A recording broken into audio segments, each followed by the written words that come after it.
మీ మోకాల నొప్పులకు ఎటువంటి సర్జరీ లేకుండా ఎపియాన్ పెయిన్ క్లినిక్ అందిస్తున్న అత్యాధునిక చికిత్స. సికింద్రాబాద్లోని సృష్టి టెస్ట్ ట్యూబ్ బేబీ సెంటర్లో జరిగినటువంటి దారుణాలు, మోసాలని వెలుగులోకి తీసుకొచ్చినటువంటి పోలీసులు ఇమీడియట్గా సర్చ్ చేస్తే ఇదే ఏరియాలో బ్లూసీ హోటల్ పక్కనే ఉన్నటువంటి ఒక బిల్డింగ్లో ఇండియన్ స్పర్మ్ టెక్ క్లినిక్ అని ఒకటి నడుస్తున్నట్టు, అది కూడా అనాథరైజ్డ్గా నడుస్తున్నట్టు, ఇక్కడి నుంచి స్పర్మ్ని మేల్ నుంచి అలాగే ఎగ్ని లేడీస్ నుంచి, అంటే అండాలను ఆడవాళ్ళ నుంచి మగవాళ్ళ నుంచి స్పర్మ్ని రెండు తీసుకుని వాటిని అక్రమంగా అహ్మదాబాద్కి తరలించి అక్కడ ఒక సెంటర్లో టెస్ట్ ట్యూబ్లో వాటిని ఫర్టిలైజ్ చేసి ఆ తర్వాత యూజ్ చేస్తున్నారు. అంటే సరోగసీకి, లేకపోతే ఐయుఐకి, లేదంటే ఐవీఎఫ్కి అన్నిటికీ యూజ్ చేస్తున్నారని చెప్పేసి పోలీసులు వాళ్ళ దర్యాప్తులో తేల్చారు.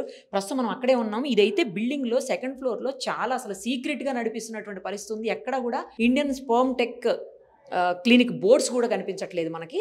అయితే పోలీసులు ఇప్పటికే దీన్ని సీజ్ చేసేసారు అనుకోండి, అది వేరే విషయం. ఇక్కడ పంకజ్ సోని అనేటువంటి ఒక వ్యక్తి దీన్ని నడిపిస్తున్నట్టు తెలుస్తుంది.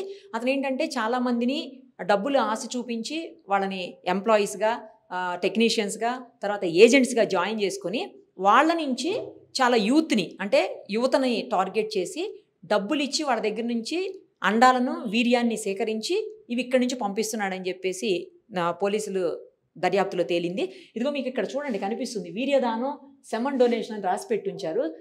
సమయం ఉదయం 10 గంటల నుంచి సాయంత్రం 6 గంటల వరకట. వయసు 21 నుంచి 39 సంవత్సరాల వరకంట.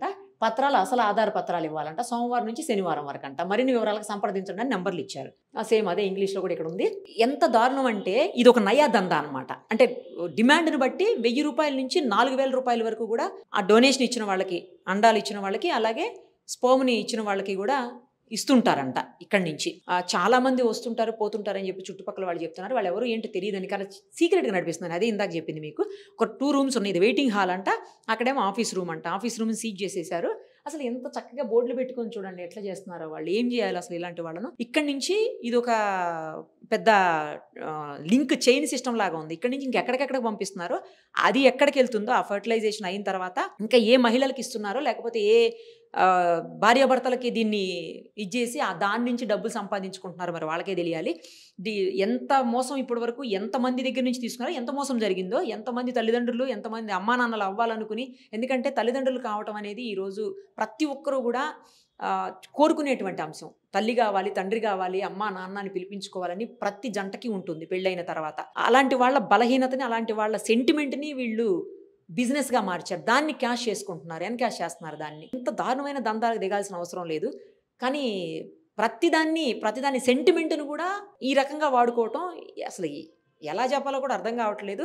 మరి ఇది ఇంకెక్కడికి పంపించారు? అహ్మదాబాద్ అని ఇప్పుడు పోలీసులు ప్రాథమికంగా తేల్చారు. ఇంకెక్కడికి పంపిస్తున్నారో, ఎంతమందిని మోసం చేస్తున్నారు ఇలాగా. వాళ్ళకేదో డబ్బులు ఆశ చూపించి యూత్ని అట్రాక్ట్ చేసి ఈ రకమైనటువంటి దందాలకు పాల్పడి వీళ్ళెంత సంపాదించారో. మరి ఇంకెక్కడెక్కడ వీళ్ళ సెంటర్స్ ఉన్నాయో? ఇక్కడ ఒక చోటే ఉందా, ఇంకా వేరే ఏదైనా ప్లేసుల్లో ఉందా, లేదా వేరే రాష్ట్రాల్లో ఉందా, వేరే సిటీస్లో ఉందా, ఇంకేం తెలియదు. అవన్నీ కూడా పోలీసులు పూర్తి స్థాయిలో దర్యాప్తు చేపట్టిన తర్వాత తెలుస్తుంది. కానీ పోలీసులు అయితే ఒక మంచి పని చేశారు. సృష్టి బేబీ సెంటర్ ఇష్యూ అయిన తర్వాత, test tube baby centre issue అయిన తర్వాత ఇమీడియట్గా ఇలాంటి వాటి మీద దృష్టి సారించారు. సో అందులో భాగంగానే ఇది కూడా బయటపడింది. ఇంకెక్కడ ఉన్నాయి అనేది కూడా పోలీసు సమగ్రంగా దర్యాప్తు చేసి కఠిన చర్యలు తీసుకోకపోతే మాత్రం ఇలాంటి నకిలీలు, పర్మిషన్స్ లేకుండా నడిపించేవి అడ్డంగా వాళ్ళ దగ్గర నుంచి దోచి వీళ్ళకి ఇస్తుంటారు అనమాట. అంటే ఎవరైతే తల్లిదండ్రులు కావాలని ఆశపడుతుంటారో అలాంటి వాళ్ళ దగ్గర నుంచి దోచేసుకుని ఇదేదో 1000 రూపాయలకి 4000కి వీళ్ళకి డబ్బులు ఇచ్చి వీళ్ళు ఎక్కువ మధ్యలో ఉండి ఎక్కువ దోసుకుంటారనమాట. సో ఇలాంటి వాటిని మాత్రం అరికట్టకపోతే చాలా ప్రాబ్లం అవుతుంది. కానీ దారుణం అనిపిస్తుంది. ఇంత దారుణంగా దిగజారి ఇలా బోర్డులు పెట్టేసి ఇంత సీక్రెట్గా నడిపించుకుంటూ వాళ్ళకి డబ్బులు ఇచ్చి దాన్ని ఇంకెక్కడికో పంపించి అసలు ఏంటిది? దీని వెనక ఏదో పెద్ద ముఠానే ఉండుంటది. అవన్నీ కూడా పోలీసుల దర్యాప్తులో తేలాల్సిన అంశం. సుమన్ టీవీలో మీ పర్సనల్ అండ్ బిజినెస్ ప్రమోషన్స్ కోసం కింది నెంబర్కి కాంటాక్ట్ చేయండి.